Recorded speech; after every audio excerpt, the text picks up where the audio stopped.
সব কিছু ভালো কইরা দাও কেষ্টা ঠাকুর। গাড়ি বাবু আর জিনিয়া দিদির মধ্যে যেন ভুল বোঝাবুঝি না থাকে কেষ্ট ঠাকুর।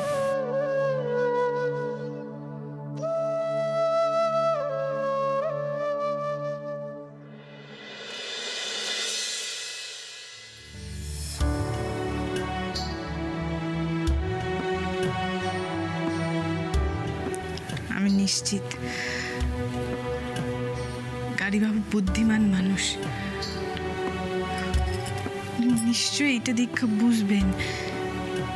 সেদিন জিনিয়া দিদি কোনো ভুল কথা কন নাই, কোনো মিথ্যা কথা কন নাই। উনি যেটা কইতাছিলেন সব সত্যি। আর এইটাও বুঝবেন যে কেন ওনার উপহারটা দিতে এত সময় লাগছিল।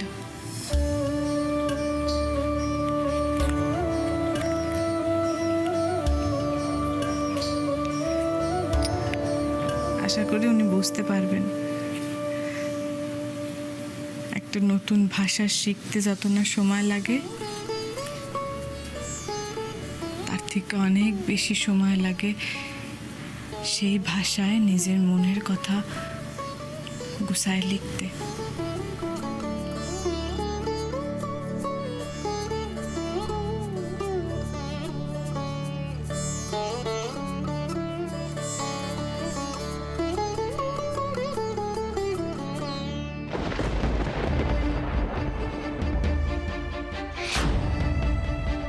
এত কাদা আইলো কই থেকে?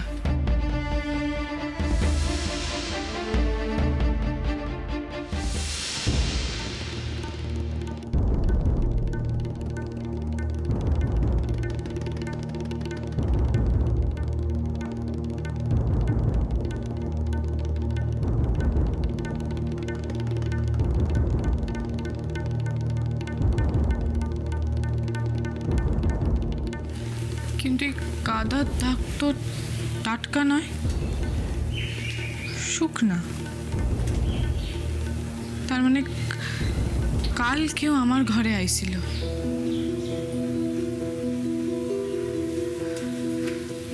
এই পায়ের ছাপ তো মনে হইতেছে বাগানের দিক থেকে আইছে।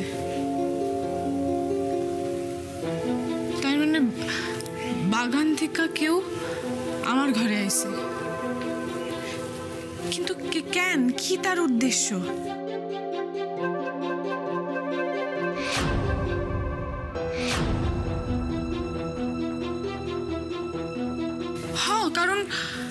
কারণ বৌদিমণিরা বাইরের ঘরে বয়া ছিল, আর সে যদি বাইরের ঘর থেকে আইতো তাহলে সবাই তারা দেখা বেড়াইতো। সেই জন্যই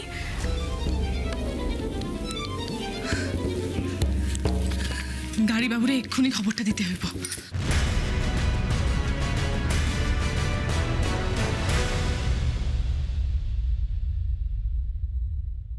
এই কিটটা কোথায় পাওয়া গেল লোপা? আগে মানে মেসমশাই, এর মধ্যে আবার আপনি আগে আসছে কেন?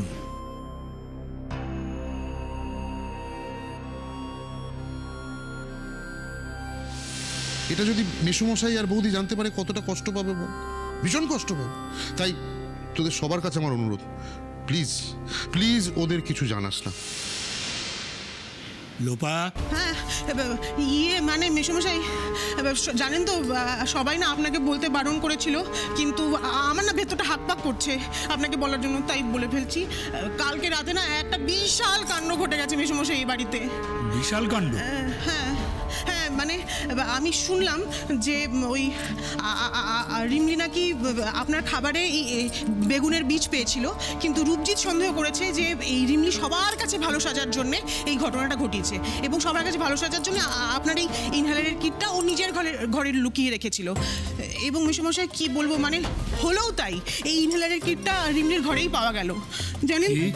হ্যাঁ, নয়তো আর বলছি কি, কিন্তু এত সবের পরও উদয় কিছুতেই মানতে নারাজ, রিমলিকে অবিশ্বাস করবে না। কিন্তু তারপর অনেক পরে, অনেক নাটকের শেষে জানা গেল যে এইসব আসলে কার কাজ, মানে কে আসল কালপ্রিট। কালপ্রিট?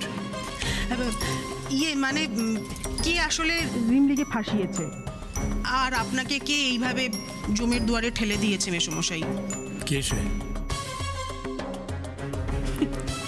এইখানেই তো হাই ভোল্টেজ ড্রামা মেসোমশাই, মানে সিনেমা সিরিয়াল সব ফেল।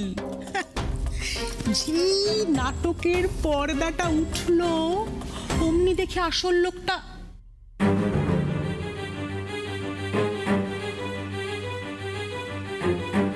কি ব্যাপার রিমলি?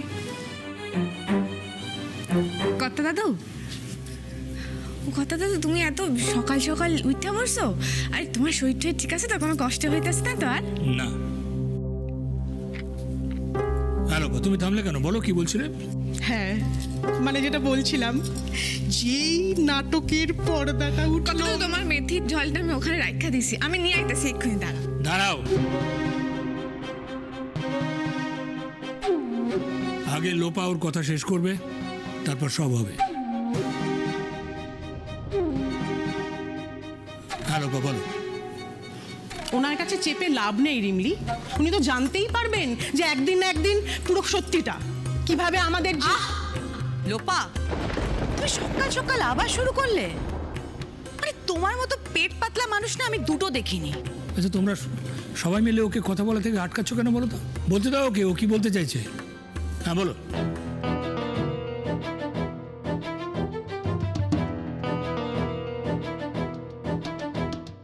জিনিয়া মেসোমশাই।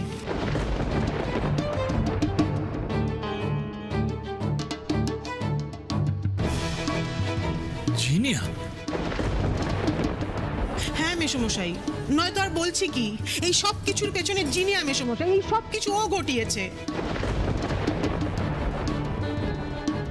আপনার যদি বিশ্বাস না হয় আপনি উদয়কে একবার জিজ্ঞেস করুন না, ওই তো কালকে হাতে নাতে প্রমাণ সমেত ধরেছিল জিনিয়াকে।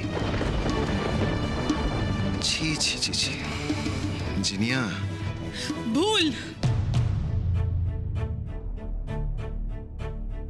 ভুল কইতাছেন আপনারা, ভুল বুঝতেছেন জিনিয়া দিদিরে। উনি কোনো দোষ করেন নাই, উনি নির্দোষ। নির্দোষ? হ্যাঁ, নির্দোষ হবে তো তোর ঘরে কালকে লুকিয়ে লুকিয়ে গেছিল কেন রে? গেছিল এইটা দিতে। কর্তা দাদু, এই উপহারটা জেনিয়া দিদি কাল আমারে দিতে গেছিল আমার ঘরে। আমি আমার বালিশের তলা থেকে এটা পাইছি, ঠিক যে এরকম জেনিয়া দিদি কইছিল।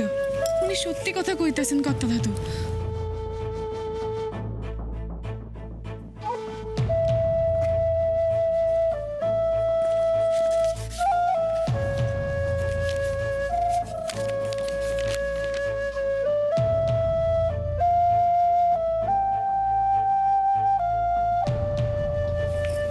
ও কর্তা দাদু, এই বাড়ির সকলে জিনিয়া দিদিটা ভুল বুঝলেও আপনি অন্তত ভুল বুঝবেন না।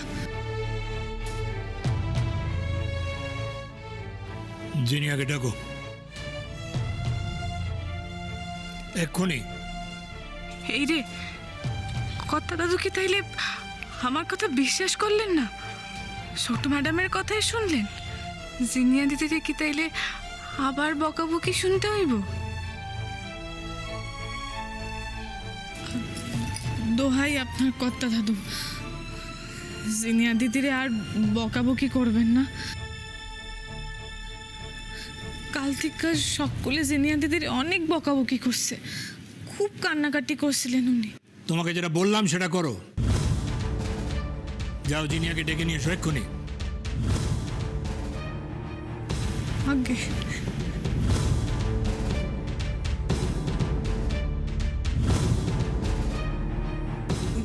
মেসোমশাই, আপনাকে কিন্তু খুব ভেবে চিন্তে এবার একটা শাস্তি দিতে হবে মেসোমশাই। দেখুন,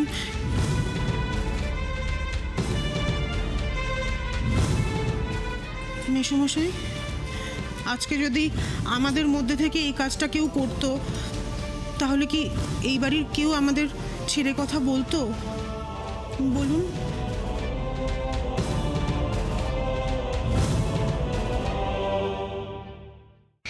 জিনিয়া দিদি, তুমি চলো, আর মন খারাপ করে থাইকো না। আমি কইতাছি তো সব ঠিক হয়ে যাইব। কি করে ঠিক হবে রিমলি, যেখানে এই মানুষটাই সম্পূর্ণ ভুল? তোমরা সবাই জানো যে আমি আমার দাদুকে খুন করতে চেয়েছিলাম। সেই জায়গায় ওই মানুষটার সামনে আমি কোন মুখে দাঁড়াবো বলতে পারো? একদম বাজে কথা কইবা না। তুমি এমন কাজ করার মানুষই নও, আর সেইটা আমি কাল রাতেই বুঝতে গেছি।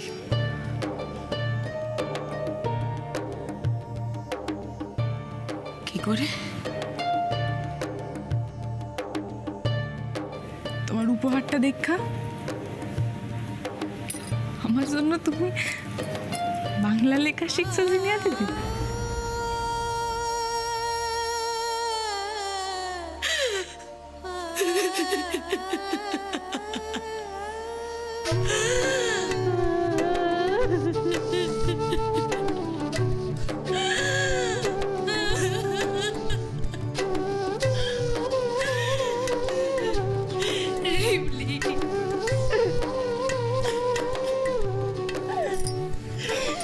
বিশ্বাস করো রিমলি, এই কারণে তোমাকে কার্ডটা দিতে আমার এতটা দেরি হয়ে গিয়েছিল। বিশ্বাস করো। আমি জানি জিনিয়া দিদি, আর আমি তোমারে খুব বিশ্বাস করি।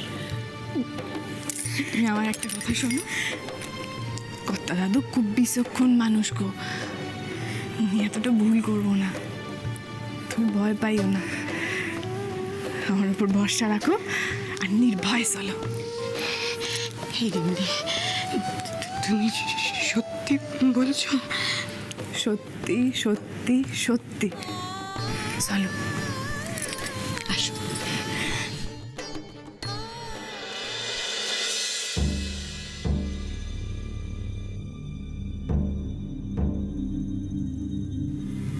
কর্তা দাদু,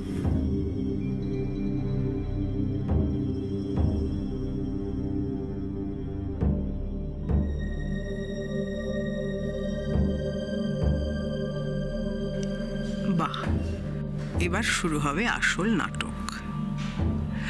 আমি একটু হাত পা ছড়িয়ে বসে না হয় মজাই দেখি।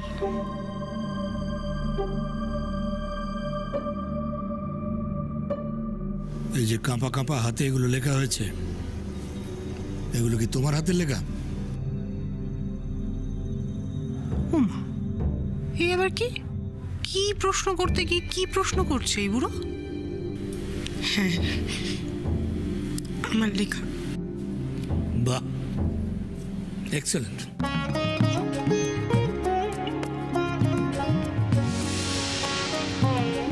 খুব সুন্দর হয়েছে। তোমার মধ্যে চমৎকার ভাষা জ্ঞান আছে। শুধু বাংলা হাতের লেখাটা আর একটু সুন্দর করতে হবে দিদিভাই, তাহলে আরো ভালো হবে।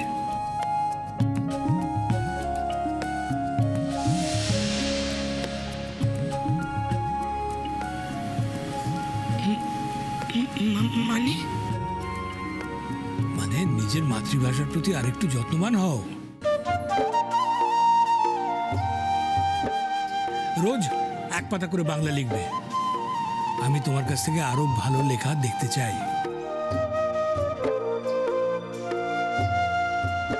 আমি খুব খুশি হয়েছি তুমি রিমলিকে এমন একটা চমৎকার ইনোভেটিভ উপহার দিয়েছো বলে।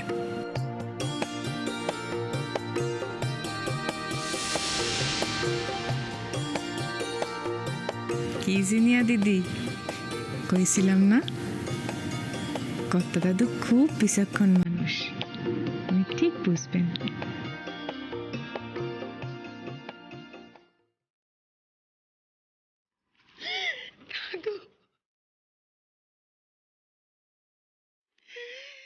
ট্রাস্ট মি দাদু, আমি তোমার কোনো ক্ষতি করতে চাইনি গো। না, আমি রিমলির কোনো ক্ষতি করতে চেয়েছি। দাদু, বিশ্বাস করো, আমি এতটা খারাপ মানুষ নই দাদু, আমি এতটাও খারাপ মানুষ নই। এ আবার কি কথা জিনিয়া? তোমার কথা আমি অবিশ্বাস করতে পারি? তুমি কি আমাকে এতটাই নির্বোধ ভেবেছো নাকি এই বাড়ির মানুষগুলোর মতো?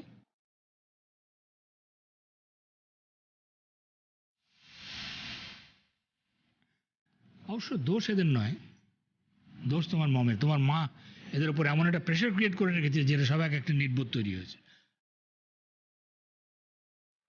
ভাগ্যিস আমি সময় মতো এ বাড়ি থেকে পালিয়ে গিয়েছিলাম, নাহলে আমিও এরম নির্বোধ হতাম।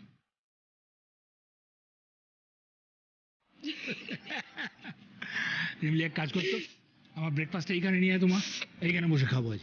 আচ্ছা দাদা, এক্ষুনি যাইতেছি। আয় দিদি ভাই, আয় আয়, আমার সঙ্গে বসবি, আয় আয়।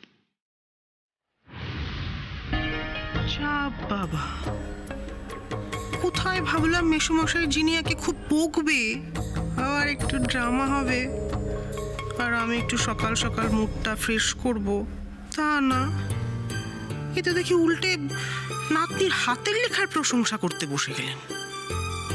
আর মন খারাপ করিস না দিদি ভাই, তোর উপর আমার ভরসা আছে।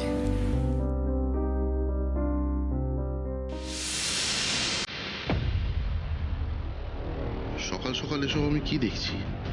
খেলাটা উল্টে গেল কি করে?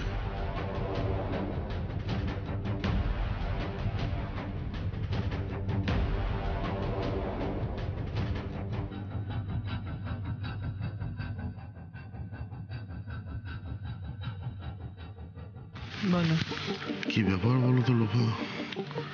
মেসোমশাই জিনিয়াকে এরকম ভাবে আদর করছে, মানে মেসোমশাই কি জানেন না যে জিনিয়াই আসল কালপ্রিট? জানবেন না কেন? আমি নিজেই তো ওনাকে সবটা বললাম। মানে সবকিছু জেনে শুনে এরকম ভাবে আদর করে যাচ্ছে। বোঝো, হুম।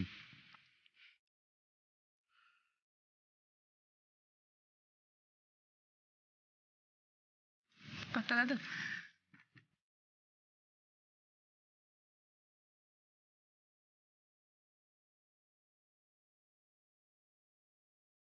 কথা দাদু, আমার একখান কথা ছিল, যদি অভয় দেন তো কইতে পারি। হ্যাঁ বল না। কইতেছিলাম যে এই ঘটনাটা দেখতে যতটা সাদামাটা, ততটা সাদামাটা নয়।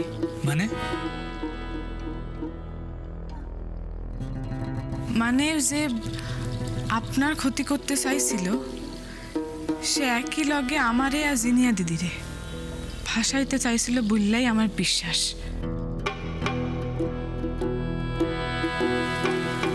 যদিও কথা দাদু, আমি ছোট থেকেই পুলিশে বড় ভয় পাই, কিন্তু তাও আমার মনে হয় যে আপনার পুলিশ ডাইকা আসল অপরাধীদের ধরায় দেওয়া উচিত।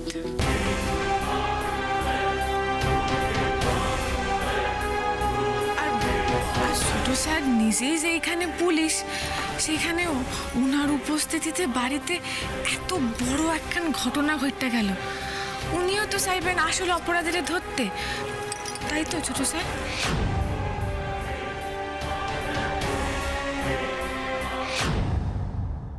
পুলিশ কি হাতের মোয়া নাকি? ডাকলেই চলে আসবে? রিমলিকে ধমক দিয়ে লাভ নেই রূপজিৎ। আমার খাবারে বেগুন মেশানো থেকে শুরু করে এখন অবধি যা যা ঘটেছে, তার জন্য আমি পুলিশি তদন্ত চাইছি।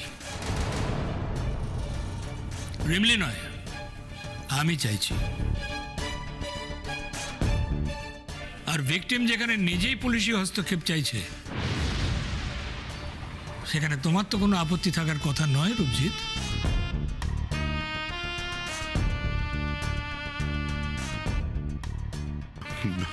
মেসোমশাই, আমি কি বলছিলাম বলুন তো, আসলে আমাদের বাড়ির ভেতরের ব্যাপার তো, এর মধ্যে পুলিশ না ঢোকানোটাই বেটার। একবার ওই মুখার্জি পরিবারের রেপুটেশনের কথাটা চিন্তা করুন। দেখো রূপজিৎ, এই কনস্পিরেসি থেকে যদি বড় কোনো ক্রাইম ঘটে যেত, তাহলে তো পুলিশকে আসতেই হতো, তাই না? আর তখন তো মুখার্জি পরিবারের রেপুটেশনও হ্যাম্পার হতো।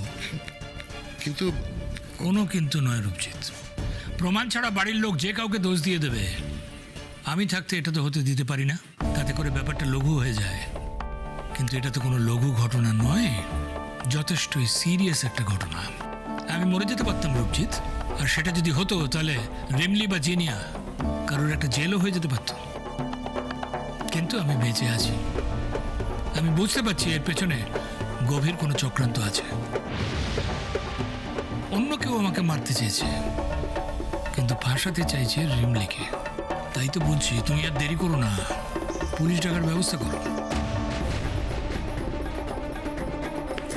আমার আরো একটা কথা কনের আছে কথা দাদু। বলে ফেলো। আমি আমার ঘরের বাইরে কাদা মাখা জুতার ছাপ দেখছি, যেটা আগে ছিল না।